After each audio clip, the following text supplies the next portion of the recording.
You see, I've been making this video. This is probably my fifth time now trying to get this done. So bear with me.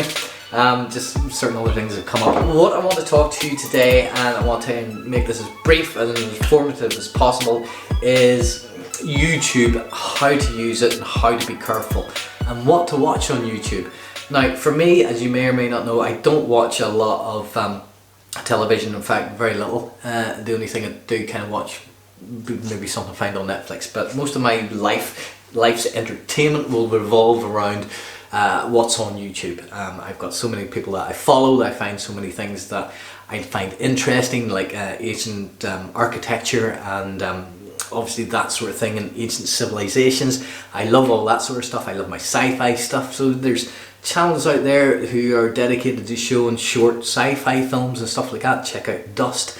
I've so much, but I am obviously of an age where I can look at something and decide, or indeed know in most cases as well, what's fake and what's real. Okay, and this is what it all will boil down to at the end of this story, is realizing what's fake and what is real, what's been set up, what has been scripted, what has been thought up of beforehand and then visualized by somebody, and then the team's gone together and put it together. Now, if you think that you've never been influenced by something like that, I will show you a couple of things that will change your mind, hopefully, and you'll get the idea of what I'm talking about. Now, this conversation came up for me because of a friend of mine saying that she didn't like her kids watching YouTube because they can come across anything, which is true. On YouTube you can find anything, and trust me, if you get to the dark side of YouTube where you're watching about aliens and reptiles running the world and the country and owning the banks, then you've gone too far. But there's other things out there that you may not realise that is too far, but you're going, oh, really? I didn't know that. And that's the thing you've got to be careful of. The other thing you've got to be careful of, obviously, is what your kids are watching. Because kids obviously don't know most of the time. It's not an age thing, it's a maturity thing. They don't know, oh wow, that's not real life, that's somebody scripted that and it's funny and that's why they've done it. They look at some things as a kid, and we've all done it as well, and go, oh, that's the way it's meant to be. Oh, that's cool. That's what I'm going to do whenever I grow up, and that's the way I'm going to talk to that person as well if I ever see them.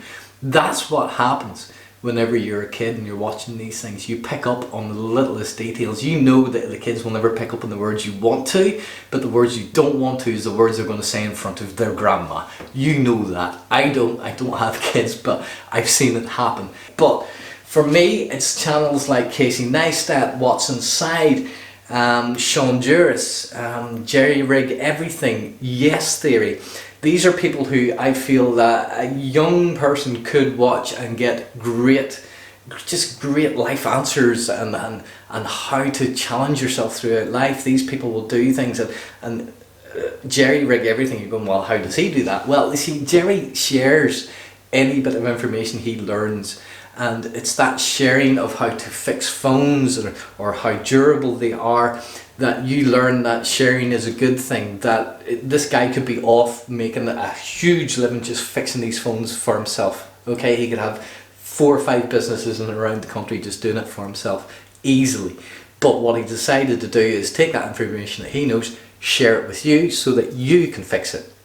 Most of the time you'll try and fix it and realise you can't, and then have to take it to somebody like Jerry, or JerryRigEveything. His real name's not really Jerry, his real name's Zach. You'd have to take it to somebody like that to fix it, you know. So there's that. But yes, he's out there, he's sharing his information with everybody else for free. So that's what's going around with your kids and stuff. The other thing that I wanted to touch on just briefly in this video, if I may, is the old media versus new media. Okay, let's take your TV, your radio and your newspapers, and we'll call them your old media. Let's take your Facebook, your Instagram, your Snapchat, your Twitter and your YouTube. This is all new media, okay? And believe me, this is happening so fast we don't actually realize it's happening, that these 5 things have become the norm. And there is going to be, between the old and the new media, there is going to be clashes without a doubt, because new media is sucking away at their advertising revenue like you won't believe. This is why you're going to get so many news stories coming up from newspapers and television in particular, who try to, sometimes justifiably so, but sometimes they'll take a story and they'll blow it out of proportion. Again, clickbait for a newspaper. They'll put up a big sensational headline only to you find the story is quite irrelevant to the headline. But what they were trying to do is do damage to a YouTuber's career, or just YouTube, or a social media outlet in general, by going through them, so that advertisers will then look at them and go, oh well, do I want to advertise on this? You know, is that a safe thing to do? Do I want to be associated with that? Dear advertisers, if you are one, trust me, it is where you want to put your money. The very fact that the old style media companies are going after these guys with such headlines and with such stories is because they are scared. They do realise that the numbers of eyes that are on newspapers and television nowadays aren't the same. There's not as many. Most people are watching over here on new media. This is where it's all at. Yeah.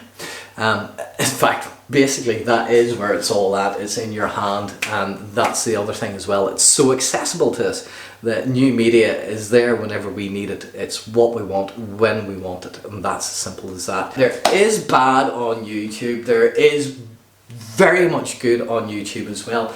Don't believe all the headlines that you're going to be hearing from different newspapers and old media, because they have a vested interest in trying to destroy new media, and it's simple. It comes down to advertising, which again is their livelihood. I understand that. I don't wish upon any of the old media to sort of go away and be done with and all the rest of it, but they are aware, and we are aware obviously, of the clash that's going to happen here, and is happening, of that money being taken away, the advertising revenue being taken away, given to new media, and not being used so much on older media. And obviously older media are going to knee-jerk react and are going to attack new media. So don't believe all the headlines or the stories, or at least look into the story, or make sure you just don't read a headline and the sub-headline. Read the story and understand what's going on, because that's what a lot of us are missing. We've all been guilty of that too, of simply just reading a headline and going, ah, there's a story. We only know 4 lines of a story. Okay, be careful of that. Right, look, I'm going to leave little names below, and if I can I'll try and link them in the description below, of really good YouTube channels that give out positive messages, along with one channel which you probably go, oh really? There's a chap who you may know. He's a big movie star, probably has millions of pounds and plenty of awards about the house. His name's Will Smith. A little while ago back, Will Smith joined the YouTube community and decided that he would become a YouTube creator, and now you can find videos of him running around with a little bendy selfie stick with a camera on the end of it, and yeah, okay, maybe every now and again he'll have somebody else to film there, and possibly somebody else edits and everything else for him, but he is on the platform as a YouTuber, as a creator. Why? It's a good question. He doesn't need the money. He's got acting rules. He doesn't need to be putting himself out there. But there is a sense of relevance, of being relevant to the younger people, which I think YouTube and happens to sort of connect with the younger people. And Will Smith knows this. He's seen this. Jack Black has seen this as well. He's another person with his own channel. But Will's channel isn't about, you know, like, oh, I'm off making this movie here now. There may be a little certain bits of that, but a lot of his channel and what he's trying to put across is about how he sees things, how he meditates on things, how he just lives a better life, okay, and how he does that and why he does that, and he wants to share that with people, and YouTube's the perfect place to do that, and I'm so glad Will Smith is doing that as well. So he's not doing it for the money, although I'm sure he'll make money from it, and no doubt it'll be given away to charities, but you've got to remember there's people out there like this who do good on YouTube. Don't dismiss YouTube just because of what newspapers and other people say. Anyway, again, I've talked way too much. My tea is probably right cold right about now. But yeah, you have a good day. You were looking fantastic, by the way. Really nice to see you again. Next week, same time, tea, coffee, yeah.